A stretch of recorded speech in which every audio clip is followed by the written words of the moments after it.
Salut, ici Maps. Aujourd'hui, je vous parle du livre L'autre moitié du soleil, écrit par Chimamanda Ngozi Adichie. C'est un livre que je vous avais mentionné dans le cadre de ma vidéo spéciale Top 20 du 21e siècle. Donc, je l'avais gardé dans ma bibliothèque, puis au mois de mai, je me suis dit que je devais lire les livres que j'avais empruntés, dont celui-là. C'est un roman historique qui se déroule en deux temps. Il y a quatre grosses sections qui sont soit au début de 1960 ou à la fin des années 1960. Ça se passe au Nigeria. C'est la guerre qui a opposé le Nigeria et le Biafra. On va suivre plusieurs personnages dans ce livre-là.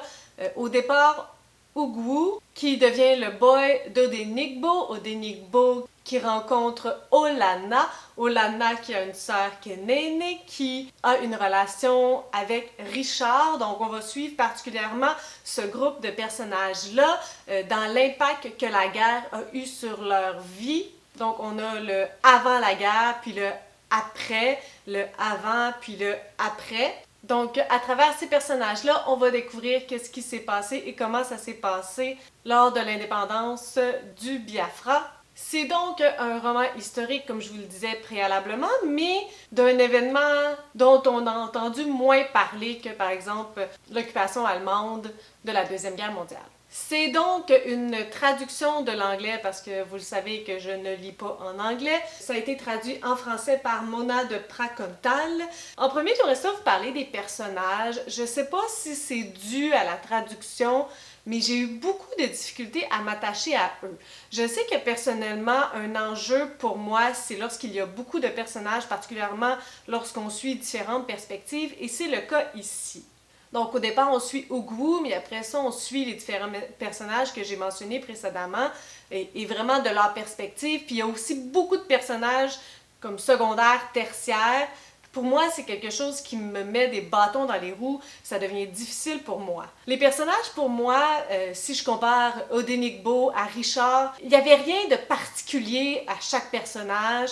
Si on enlevait l'explication de qui dit quoi, j'aurais jamais pu savoir qui l'avait dit, parce que tous les personnages avaient comme la même teinte.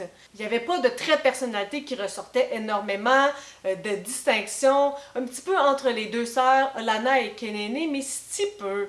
Donc, j'avais vraiment besoin de plus pour m'attacher au personnage. Le fait qu'on a rencontré Ugwu au début, je pensais qu'on allait partir avec lui puis suivre tout ça. Mais même à ça, au fur et à mesure qu'on le perdait, qu'on allait voir d'autres narrateurs, je perdais un peu d'intérêt pour Ugwu. Puis, comme je vous disais préalablement, je me suis vraiment fait ensevelir sur le fait qu'il y avait beaucoup de personnages dans beaucoup de situations, puis le back and forth dans le temps, ça m'a pas aidé.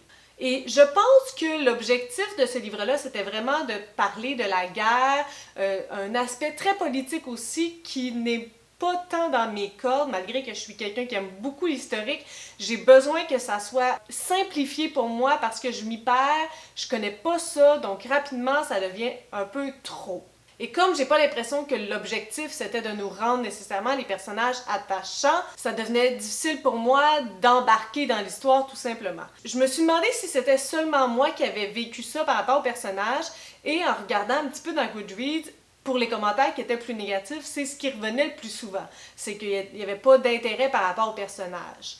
Est-ce que ce sont des personnes qui l'ont lu dans une autre langue que la langue d'origine? Ça, je pourrais pas vous dire. L'histoire, elle était définitivement touchante et bouleversante, mais je peux pas dire que j'ai compris énormément de choses de tout ce qui s'est passé. Je me sentais comme une lectrice externe. Je lisais, mais sans vraiment comprendre, puis je voulais, mais à toutes les fois que je m'investissais, je tombais endormie.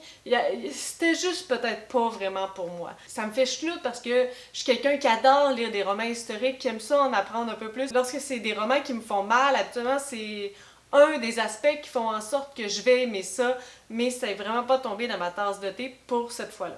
Sinon, ben c'est sûr que l'histoire, elle est complètement bouleversante, elle est complètement touchante. Puis là, garochez-moi pas des tomates comme on m'a fait dans Petit Pays. C'est pas parce que j'ai aucune empathie par rapport à ce qui s'est passé au niveau historique. C'est pas l'aspect historique que j'ai pas embarqué. C'est pas parce que je crois pas que c'est complètement bouleversant puis dur, parce que les moments de la guerre, les moments rough, ils étaient rough pour moi aussi, mais Il faut vraiment faire une distinction entre ce qui est écrit, donc l'écriture, l'histoire écrite par cette autrice-là, et l'événement en soi. Ils vont me faire pitcher des tomates encore, je sais pas comment vous dire ça, mais lorsque j'apprécie pas un livre à caractère historique, c'est pas l'événement même que je comprends pas ou que j'ai pas apprécié, c'est le roman. Peu importe de quoi le roman parle.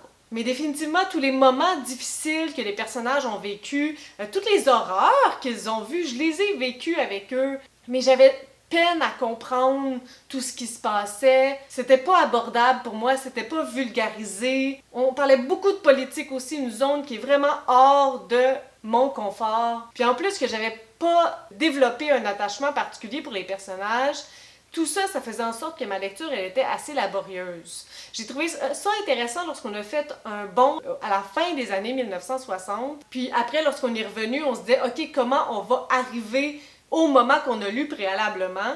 Par contre, lorsqu'on a refait le saut dans le 4e chapitre pour aller comme plus loin que ce qu'on avait lu dans le 2e chapitre à la fin des années 1960, je me suis demandé c'était quoi l'objectif de ça. Est-ce que ça n'aurait pas été plus facile de le faire tout simplement linéaire, les 2 chapitres qui se passent au début des années 1960 puis les 2 chapitres qui se passent à la fin des années 60? Je ne sais pas. Je trouve qu'une fois, l'objectif était bon parce que ça me donnait envie de savoir comment ça s'était passé, mais la deuxième fois, ça faisait un petit peu particulier. Parce qu'on avait comme un jump encore plus loin, on sautait un peu ce qu'on avait découvert dans le chapitre 2 pour aller dans le chapitre 4. Je ne sais pas si vous comprenez. Donc au final, ça n'a définitivement pas été une lecture coup de cœur pour moi. Malgré tout, comme je vous rappelle, c'est pas parce que moi j'ai pas apprécié que vous n'apprécierez pas. Si vous aimez, comme je vous mentionnais, avoir plusieurs perspectives, avoir un aspect politique important. Ce que je suis un peu déçue par contre, c'est que sur les 2 livres que j'ai lus du top 20 du 21e siècle,